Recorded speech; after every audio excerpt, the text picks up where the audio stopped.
इसका भाव यही है कि हमारी जीवात्मा जब यहाँ आती है और वहाँ जाती है, कुछ नहीं करके जाती है, तो वहाँ रोती है कि बड़ा धोखा हुआ, इतना सुंदर तन मिला, इतना सुंदर चोला मिला, और हमने अपने हाथ से उस तन को, समय को बर्बाद कर दिया। तो ये वहाँ से आई, ये कहाँ से आई कि स्वयं श्री हनुमान जी की मुष्टिका से आ गया था, क्योंकि भैया लोगों की इच्छा थी और आनंद ये।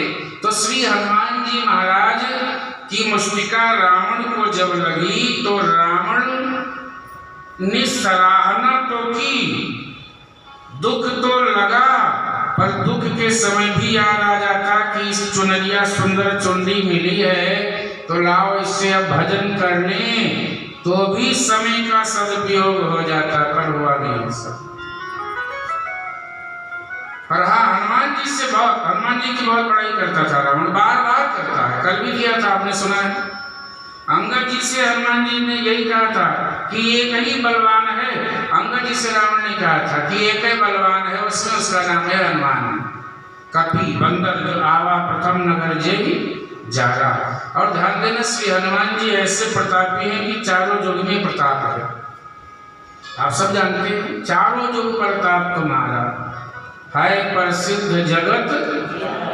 बस यही है चारों युग का प्रमाण कि जगत में यदि सूर्य नारायण हैं तो समझो श्री हनुमान जी की देन है। तो चारों युग में तो सूर्य नारायण हैं, तभी तो प्रताप है। और भी इसका विस्तार है, पर इतना ही जानो कि चारों युग में सूर्य नारायण है, ये हनुमान जी की देन है। तो हनुमान जी का प्रताप। दूसरी बात, श्री हनुमान जी अजर अमर हैं। अजर जो जर न सके, अमर जो मर न सके। तो क्या करते हैं, यहाँ कथा ही सुनते हैं। श्री हनुमान जी का खुराक क्या है, श्री हनुमान जी क्या खाते हैं, कंदमूल फल नहीं, वो तो खाते ही हैं, पर सबसे ज्यादा श्री हनुमान जी को यदि कुछ प्रिय है वो है भगवान की कथा। हम आप एक जगह भगवान की कथा सुन सकते हैं, पर श्री हनुमान जी महाराज पूरे दुनिया में जहाँ जहाँ कथा होती है वहाँ वहाँ श्री हनुमान जी जाते हैं और कथा सुनते हैं। और वक्ता ज्ञानी हो तो ना ज्ञानी हो तो श्री हनुमान जी बैठ के प्रेम से भगवान की कथा सुनते। सोचो, इतनी बड़े ज्ञानी श्री हनुमान जी महाराज फिर भी भगवान की कथा सुनते। और कैसे, बड़े यत्र यत्र रघुनाथ कीर्तनम तत्र तत्र कृतमस्तकांजलिं वाष्पवारि परिपूर्ण लोचनम मारुतिं नमत राक्ष शांतकं मारुतिं नमत राक्ष। ये हनुमान जी महाराज जहाँ जहाँ भगवान की कथा कीर्तन होती है वहाँ कैसे बैठते हैं। हनुमान जी के बैठने की रीति तो देखो, सिर को झुकाए हुए, हाथ को जोड़े हुए कथा सुनते हैं, नेत्रों से अश्रु प्रवाहित करते रहते हैं और भगवान की कथा सुनते रहते हैं। यही श्री हनुमान जी महाराज। और एक जगह नहीं, सभी जगह। तो ऐसे हनुमान जी से जब रावण का पाला पड़ा है, थोड़ी देर के लिए मूर्छा हुई है, बड़ाई बहुत किया है, बाद में सब भूल गया। युद्ध हो रहा है और ऐसा भयानक युद्ध हुआ है कि श्री लक्ष्मण जी महाराज आए हैं। लक्ष्मण जी का और रावण का युद्ध हुआ। रावण ने कहा कि लक्ष्मण, वीर शक्ति तुझे लग चुकी है और वो बाण मेरे पास भी है, तुझे शायद पता नहीं है। वीर घातनी बाण रावण के पास में भी था, और जो बाण मेघनाथ ने मारा था वो बाण, लंका कांड पढ़ लेना, वही बाण रावण ने भी मार दिया लक्ष्मण को, और लक्ष्मण जी मूर्छित होकर गिर पड़े। शक्ति बाण केवल एक ही बाण नहीं लगाया, 2 बाण लगाए लक्ष्मण को। पर ध्यान देना, इस बार जब शक्ति बाण लगा तो रावण ने सोचा कि इस बार इसको फिर उठा लेके जाए और गायब ही कर देते। रावण स्वयं उठाने लगा लक्ष्मण को, नहीं उठा पाया। गोस्वामी जी ने कहा तो क्या उठाएगा, तुझे पता नहीं कौन है। ब्रह्मांड भवन विराज जाके एक सिर जे मरज कनी, ते चाह उठावन मूढ़ रावण, जान नहीं त्रिभुवन धनी, जान नहीं त्रिभुवन धनी। गोस्वामी जी ने डांट लगाया रावण को कि अरे रावण तुझे पता नहीं है, ब्रह्मांड भवन विराज जाके एक सिर जी मरज कनी, एक सिर पूरा एक सिर पे ब्रह्मांड उठाई ही शेषनाग भगवान, और वो भी धूल की कण के बराबर लगता है पूरा ब्रह्मांड। उनको तुम उठा पाओगे? कहीं चाह उठावन मूढ़ रावण, अरे मूढ़ कहीं का, तुम शेषनाग को उठाने चले हो। डांट लगाया है गोस्वामी जी। कथा करते करते रावण चले गए, हनुमान जी आए और जैसे फूल उठाते हैं फूल उठा करके लेके आए, राम जी के चरणों में रख दिए। और राम जी ने डांट लगाई है, किसको? लक्ष्मण को नहीं, शक्तिबाण को डांट लगाई है कि अरे शक्तिबाण, बार बार तो मेरे भाई को ही चुन रही है, इसलिए यदि मैं राम हूं तो जितना जल्दी हो सके मेरे भाई के कष्ट को दूर करके भाग जा। उसी समय भी शक्तिबाण निकल गई, बोले लगता है कि आज मेरा काम खत्म हो जाएगा। कहीं कुछ नहीं करना पड़ा है, केवल राम जी ने डांट लगाई और शक्तिबाण समाप्त। लक्ष्मण जी उठ बैठे। लक्ष्मण या न कोई दवा लाना पड़ा, न कोई संजीवनी बूटी लानी पड़ी, कुछ नहीं करना पड़ा। शायद राम जी यही दिखाना चाहते हैं कि पहले भी ठीक हो सकते थे लक्ष्मण, पर लक्ष्मण थक बहुत गए थे। हमारे गुरु जी तो यही कहते हैं कि लक्ष्मण बहुत थक गए थे, संकल्प किया था कि 14 वर्ष तक निद्रा और नारी का त्याग, तो राम जी को लगा के लाओ बाण के ही बहाने थोड़ी देर भैया को आराम दिलवा देते हैं, थोड़ा विश्राम कर ले, भले बहाना बाण ही हो। ये है राम जी का भ्रातृत्व प्रेम, ये है राम जी का अनुज के प्रति अनुराग।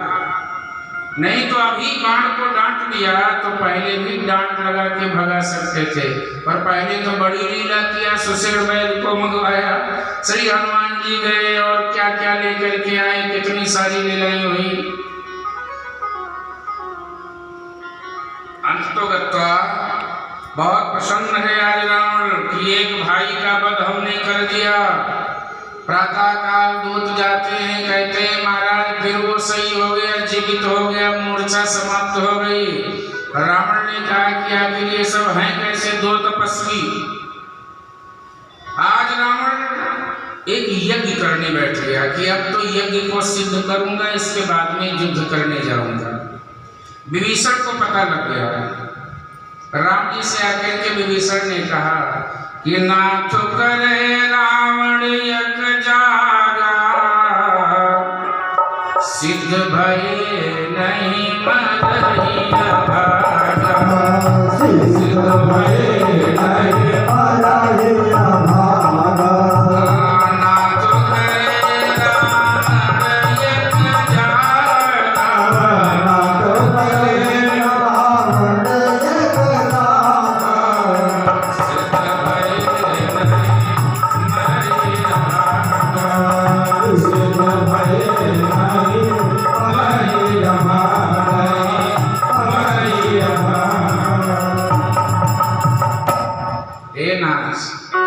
विभीषण कह रहे हैं रावण क्या बोले? यज्ञ, यज्ञ नहीं कहा। नाथ करे रावण एक जागा, जागा कर रहा है। यज्ञ होता है तो यज्ञ का मतलब किसी का कल्याण करने के लिए यज्ञ किया जाता है, पर महाराज ये तो जागा करने गया है, और जागा का मतलब ये होता है कि तामसी प्रवृत्ति, जितनी पूजा पाठ तामसी प्रवृत्ति से किया जाता है कि किसी को बलिदान दे करके, ये सब तमोगुणी, ये सब जागा है। तुम किसी का काम बना बिगाड़ के अपना काम बना रहे हो, भगवान कभी राजी होंगे? और भैया आज के देखो एक बात और बताऊं, तंत्र मंत्र यंत्र इन तीनों की बड़ी भूमिका है। तंत्र तमोगुणी नहीं, पहले भी तंत्र था, आज भी तंत्र है, और तंत्र के जानकार बहुत कम रह गए।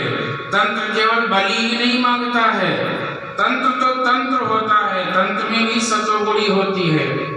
और मंत्र भी रजोगुणी नहीं होता है, सतोगुणी हो तो मंत्र सिद्ध होता है। और यंत्र तीनों तो चल रहे हैं, यंत्र ना हो तो गाड़ी घोड़ा या कोई भी कुछ चल पाएगा। इसलिए यंत्र की भी महत्ता है, मंत्र की भी महत्ता है, तंत्र की भी महत्ता है। पर तंत्र खतरनाक न हो, सतोगुणी तंत्र। विभीषण जी ने कहा, राम जी बोले तो क्या किया जाए? बोले महाराज यदि सिद्ध हो गया तो अभागा मरेगा नहीं। राम जी मुस्कुराए कि मतलब विभीषण भी चाहते हैं कि जल्दी रावण का वध हो। तभी तो विभीषण ने बताया कि नाथ करे रावण ये जागा, और राम जी को विश्वास हो गया। वैसे तो विश्वास है, पर आज लक्ष्मण को विश्वास हो गया कि ये कभी छल नहीं कर सकते विभीषण। लक्ष्मण के साथ में अंगद जी को भेजे, श्री हनुमान जी गए, सब लोग गए, बोले जाकर के यज्ञ को विध्वंस कर दो, क्योंकि ये यज्ञ नहीं है, ये जागा है। और जो किसी के अपमान के लिए हो, किसी के कल्याण के लिए हो, वो विध्वंस कर दिया जाए। गए भैया, बहुत मोटा आवाज हो रहा है, ठीक करो। बोले रनते नीलज भाज ग्रह आवा, पूजा कर रहा था आंख बंद करके। क्या कर रहा था? राम सबसे पहले कोई पूजा करता था तो शिवतांडव स्तोत्र ही ज्यादा बोलता था, है नहीं? आप सब जानते हैं। वह एक लाइन, जटा कटा संभ्रमं भ्रमण्यं पनिधरे विलोलमी चमन विराजमान मोदे धगं धगं धगं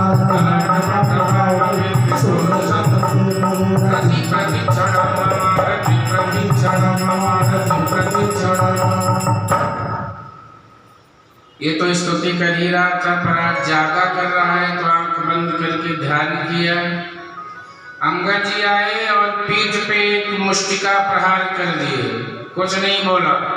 फिर पैर से प्रहार किए, कुछ नहीं बोला। वो सोच रहा था कि मेरा सिद्ध हो जाए, और सभी बंदर भालू ये चाह रहे थे कि इसका यज्ञ सिद्ध न हो। क्या बोले? बोले दुष्ट कहीं का, रणते नीलज भाज गृह आवा। युद्ध छोड़ करके निर्लज्ज कहीं का, लज्जा नहीं आता है, घर में आया है, चिपके बैठा है, और यहाँ बगुले की तरह ध्यान लगा के बैठा है। बगुला आई यहाँ बग ध्यान लगा हुआ। रावण कुछ नहीं बोला। देखो, रावण ने 4 अन्याय किया था विशेषकर, और चारों का बदला इसको दंड मिलना था। क्या? जय जय देश धेन द्विज पावई, नगर गांव पुर आग लगा हुई। इसने आग बहुत लगाया है, चाहे नगर हो, चाहे गांव हो, चाहे पुर हो, बहुत लगाया है। तो उसका बदला ये मिला कि श्री हनुमान जी ने उलट पलट लंका सब ये बदला दिया, लंका जला दिया।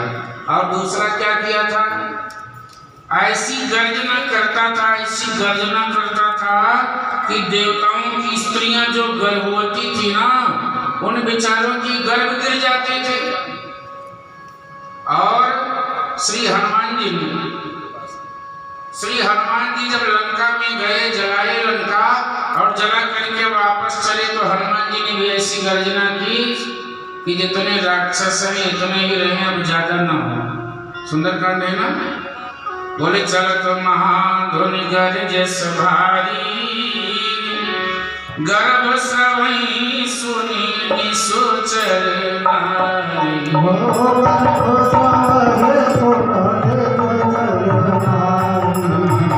चलत महाधुनि गरजस भारी, गर्भ श्रवई सुनी निशोचर नारी।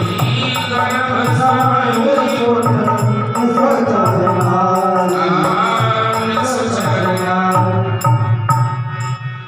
हनुमान जी इतना गर्जना किए कि जितनी भी राक्षसियां की स्त्रियां गर्भवती थी, उनके गर्भ गिर गए। ये बदला मिला। एक और बहुत अन्याय किया था रावण ने। किसके साथ में? अपने भाई की बहू के साथ में, कुबेर की धर्मपत्नी के साथ में।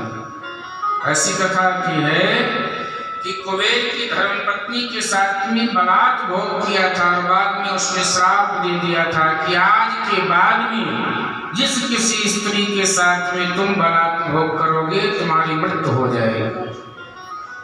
आज उसका भी दंड इसको मिलना है।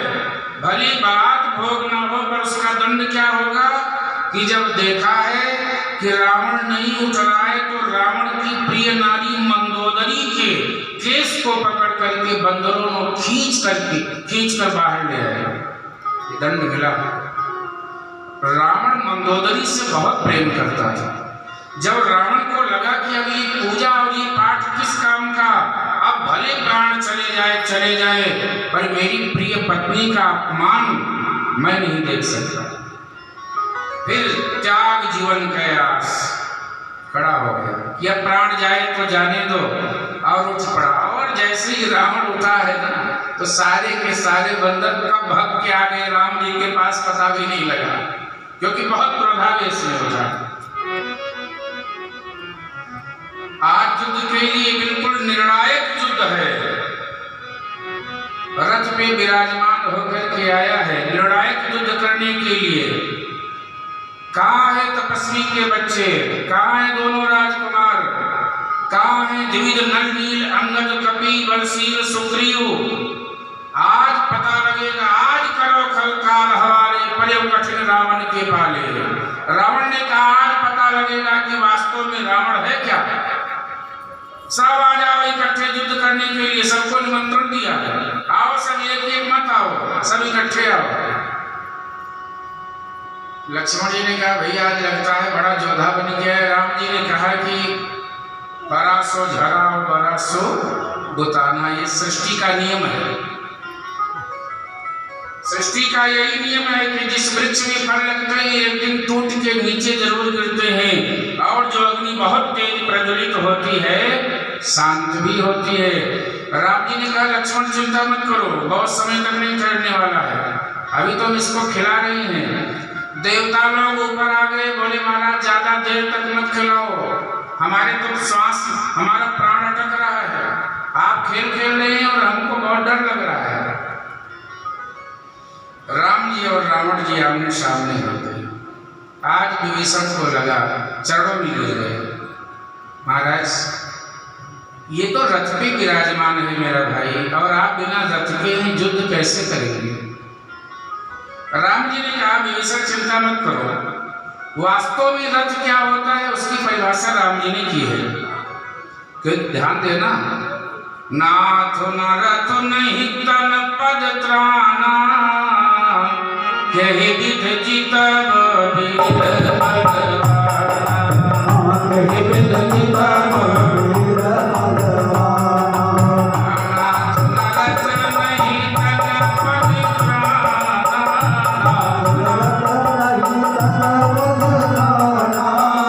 यही विध जीतब वीर बलवाना, यही विध जीतब वीर बलवाना।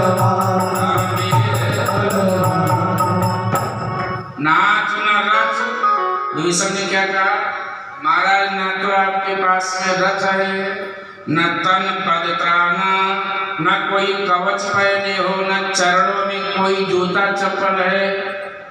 राम जी क्या पहने हैं, तपस्वी वेश में हैं, केवल पीताम्बरी पहने हैं और उसी को ऐसे ऊपर डाल रखे हैं, और केसों को बांध रखे हैं, और धनुष बाण यहाँ लगा रखे। बस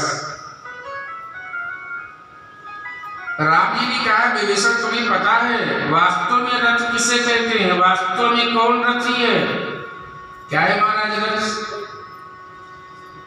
बोले धर्म रथ पे जो विराजमान होकर के युद्ध करने जाता है वही विजयी होता है। तो बोले महाराज धर्म रथ क्या है, बोले सौरज धीरज जहि रथ चाका।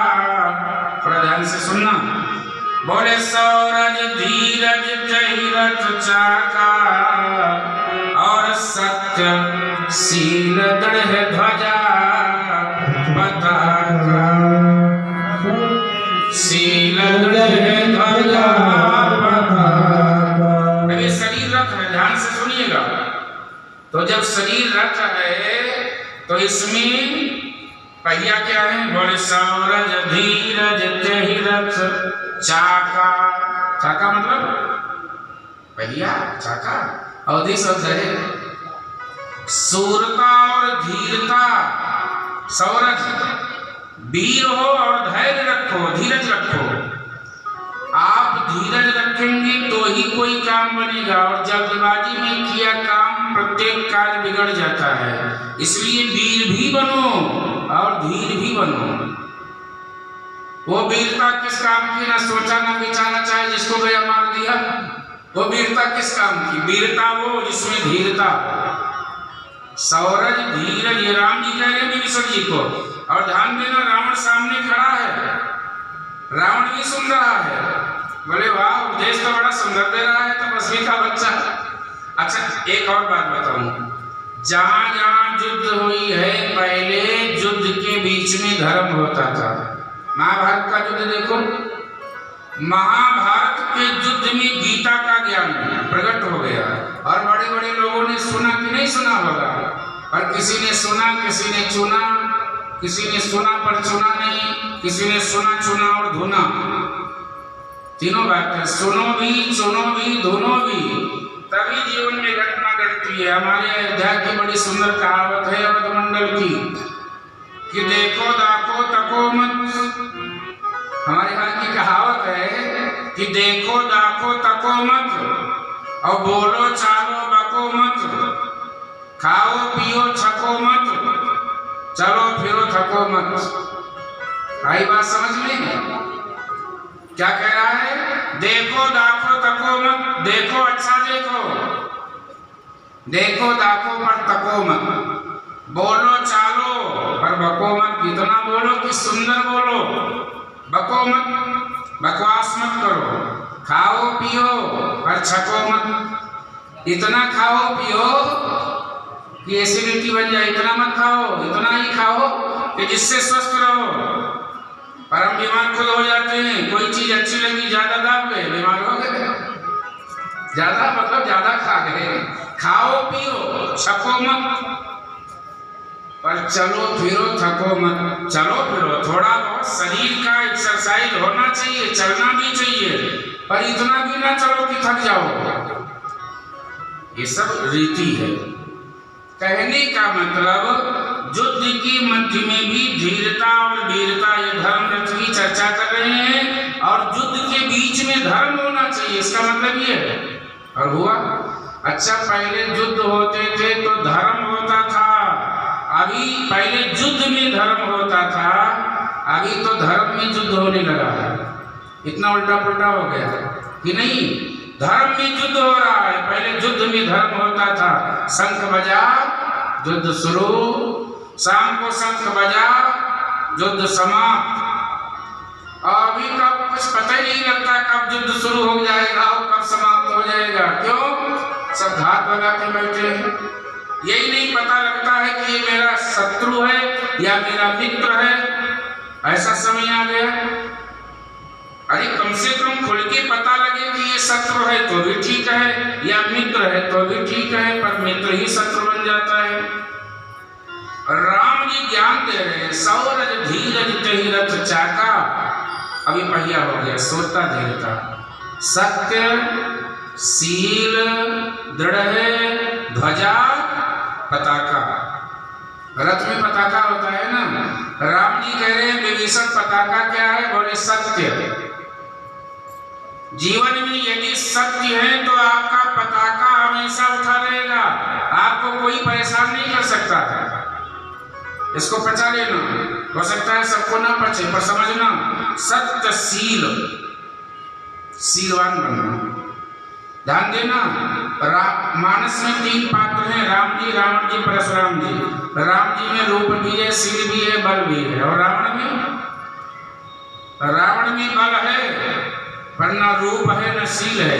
अरे भाई 10 से लेके कोई अभी आ जाए तो आप कहोगे कि ये तो बहुरूपिया लग रहा है। अच्छा, ये कैसे लगता है? 10 से नहीं लगेगा ऐसे। रावण में शील नहीं है, राम जी में शील है और रूप भी है, बल भी है। रावण बलवान बहुत था। ध्यान से समझिएगा, पताका है सत्यशील, इसलिए मैं शील की चर्चा कर रहा हूं। और परशुराम जी में बात आई तो चर्चा तो करना पड़ेगा। परशुराम जी में रूप बहुत था, परशुराम जी में बल भी बहुत था, पर सील की थोड़ी सी अभाव रह गई थी। क्यों? क्योंकि सील होता तो महाराज जनक ऐसे ज्ञानी को परशुराम जी आए तो क्या बोले कि जड़ जनक तुम बतलाओ धन बाको किसने तोड़ा है, जड़ जनक तुम बतलाओ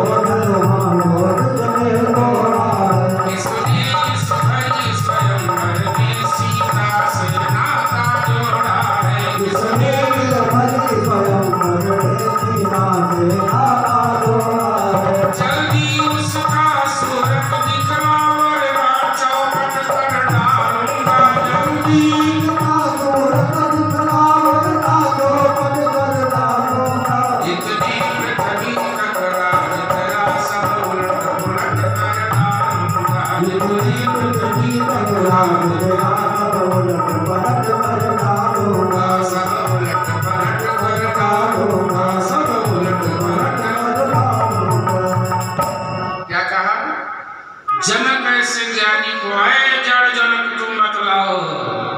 सील का रत्ती भर थोड़ा अभाव, क्योंकि वो आवेशा उतारता था, भगवान का ही होता है और आवेश का होता था। तो कहने का मतलब, और राम जी में रूप भी है, सील भी है, बल भी है, कभी सील का भंग नहीं किए हैं, भले दुश्मन ही क्यों ना खड़ा हो सामने। यह है राम जी।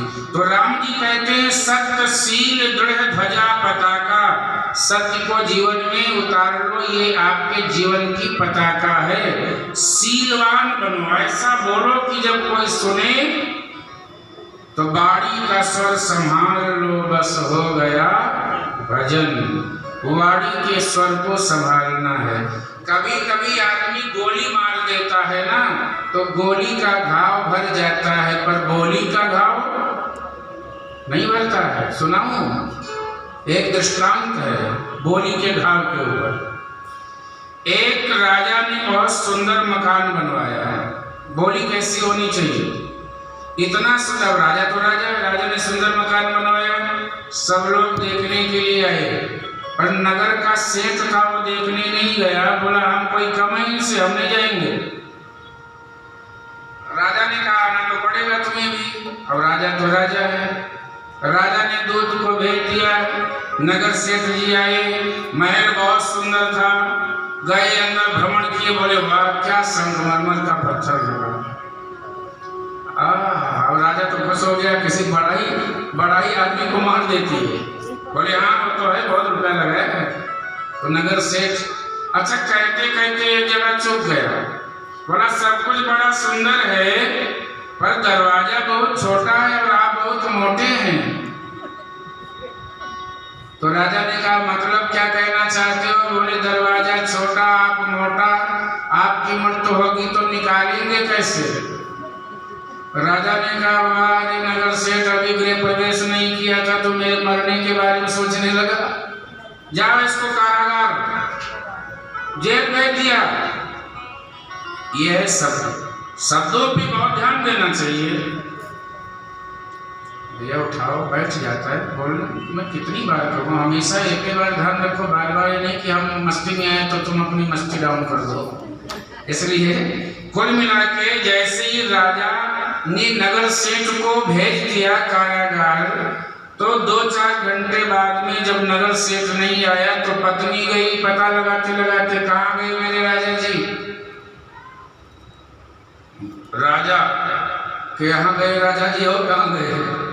राजा के यहाँ वो महारानी पत्नी भी पहुंच गई, मेरे पति देव आए थे, कहाँ हैं? बोले तुम्हारे पति ने मकान देख करके ऐसी ऐसी बात हमको बोली कि दरवाजा छोटा है तो मोटा है, कैसे निकालेंगे मृत्यु के बाद? पत्नी ने कहा वो भोले हैं, वो नहीं जान पाएगा।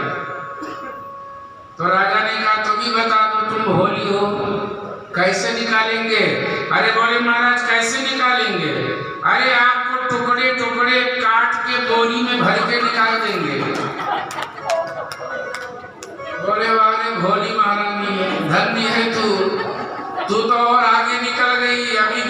प्रोग्रेस हुआ नहीं, पूजा हुआ नहीं, अब तो हमको टुकड़े टुकड़े करने लगी। बोले इसको भी